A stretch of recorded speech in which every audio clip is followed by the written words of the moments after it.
Bathroom বা টয়লেটে গিয়ে যে ধরনের কাজ করা ইসলামে নিষিদ্ধ আছে, আপনি যদি এই ধরনের কাজ করে থাকেন তাহলে আজ থেকে সতর্ক হয়ে যান, না হলে দুষ্টু জিন শয়তানরা আপনাকে আসর করতে পারে। আমাদের দেশের অধিকাংশ মানুষ বাথরুমে গিয়ে এই 4টি কাজ করে ফেলে। সাবধান, এই কাজগুলো কখনোই করবেন না। রাসূল সাল্লাল্লাহু তাআলা সাল্লাম বলেছেন, দুষ্টু জিন এবং শয়তানের বসবাস হচ্ছে বাথরুম তথা টয়লেটের ময়লা স্থানটাতে। আর আল্লাহ রাসূল সাল্লাল্লাহু তাআলা সাল্লাম সহিহ বুখারীর 142 নম্বর হাদিসে বলেছেন, যখনই তোমরা টয়লেটে যাবা অবশ্যই একটি দোয়া পাঠ করবে, যে দোয়াটির মাধ্যমে মহান রব্বুল আলামিন জিন এবং মানুষের মধ্যে এক ধরনের পর্দার সৃষ্টি করিয়ে দেয়। আর এই পর্দার কারণে তারা তখন আর মানুষকে দেখতে পায় না এবং মানুষের কোনো ক্ষতিও করতে পারে না। যখন কোনো মানুষ বাথরুমে যাওয়ার দোয়া না পড়ে বাথরুমে প্রবেশ করে, তখন ওই জিন বা শয়তান মানুষকে নগ্ন অবস্থায় দেখতে পায়। যখন তারা মানুষকে নগ্ন অবস্থায় দেখতে পায়, তারা তাদের প্রেমে পড়ে যায়, আর তখন তাদের মানুষের সাথে সহবাস করার ইচ্ছা জাগে, আর তখন এই কারণে তারা মানুষের উপর আসর করে। কিন্তু দোয়া পরে যদি আপনি টয়লেটে প্রবেশ করেন, তাহলে দুষ্টু জিনরা আপনার উপর আসর করতে পারবে না। প্রিয় দর্শক, দোয়াটি আমরা জানবো তার আগে আমাদের দেশে অনেকে বাথরুমে ঢোকার পর গুনগুন করে গান, গজল বা কথা বলার অভ্যাস রয়েছে। এই কাজটি একদমই করবেন না। আপনার গোসল করা প্রয়োজন। আপনি সুন্নতি তারিকায় রাসূল সাল্লাল্লাহু তাআলা সাল্লামের দেখানো নিয়ম অনুসারে গোসল করুন। ঢোকার সময় অবশ্যই দোয়াটি পাঠ করুন এবং বের হওয়ার সময় আলহামদুলিল্লাহ পরে বের হয়ে আসুন। আর বাথরুমে ঢুকে গোসল করার সময় বা অজু করার সময় আপনি যদি দোয়া ভুলে যান, তাহলে আউযু বিল্লাহি মিনাশ শাইতানির রাজিম অথবা বিসমিল্লাহির রহমানির রহিম পড়বেন।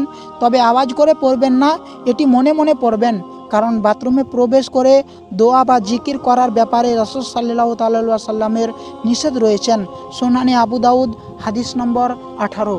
অর্থাৎ দোয়াটা মূলত পড়তে হবে বাথরুমে প্রবেশ করার ঠিক পূর্ব মুহূর্তে।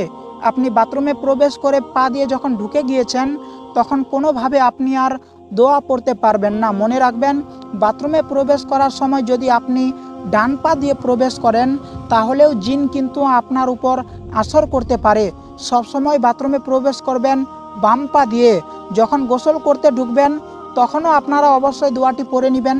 দোয়াটি হলো, বিসমিল্লাহ আল্লাহুম্মা ইন্নী আউযু বিকা মিনাল খুবসি ওয়াল খাবাইস। এর অর্থ হলো, মহান আল্লাহর নামে শুরু করছি। আল্লাহ, আমি নিশ্চয় আপনার কাছে দুষ্টু জিন ও শয়তানের অনিষ্ট তথা ক্ষতি থেকে আশ্রয় প্রার্থনা করছি। সহিহ বুখারী। তো প্রিয় দর্শক, এই দোয়াটি পড়ার পরে আপনি বা পা দিয়ে ভিতরে প্রবেশ করবেন। এখন প্রশ্ন আসতে পারে, এই দোয়াটি তো টয়লেটে ঢোকার সময় পড়তে হয়, কিন্তু আমি তো গোসল করতে যাব, তাহলে এই দোয়াটি কি আমাদের পড়তে হবে? আমরা কি এই দোয়াটি পড়ব? এর কারণ হলো, বর্তমানে আমাদের দেশে অনেকের টয়লেট এবং গোসল করার বাথরুম অ্যাটাচ করা। যদি আপনার বাড়িতে দুইটাই একসাথে থাকে, তাহলে আপনাকে দোয়া পড়ে ভিতরে প্রবেশ করতে হবে। আর মনে রাখবেন, যদিও আপনার উদ্দেশ্য শুধু গোসল করা, কিন্তু সেখানে টয়লেট রয়েছে এবং সেখানে ময়লার স্থান রয়েছে। আর যেহেতু রাসূল সাল্লাল্লাহু তাআলা সাল্লাম ময়লার স্থানকে দুষ্টু জিনদের বসবাস কেন্দ্র বলেছেন, কাজেই যে কাজেই ঢুকেন না কেন, দোয়া পড়ে বা পা দিয়ে ঢুকবেন।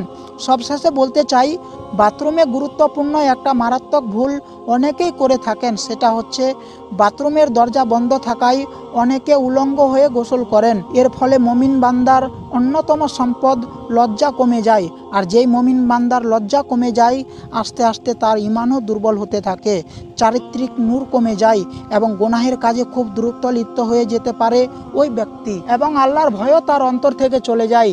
এই জন্য কখনোই উলঙ্গ হয়ে গোসল করবেন না। বাথরুমে 4টি কাজ কখনোই করবেন না। আমি প্রথম থেকে আবার বলছি, সর্বপ্রথম বা পা দিয়ে প্রবেশ করবেন না, ডান পা দিয়ে বের হবেন। ভিতরে প্রবেশ করে কোনো প্রকার সূরা কিরাত বা দোয়া, গান, গজল বা কোনো প্রকার কথা বলবেন না। বাথরুমে উলঙ্গ হয়ে গোসল করবেন না এবং অবশ্যই দোয়া পাঠ করবেন। আল্লাহ তাআলা আমাদের সকলকে বদ জিনের হাত থেকে রক্ষা করুক। আমিন।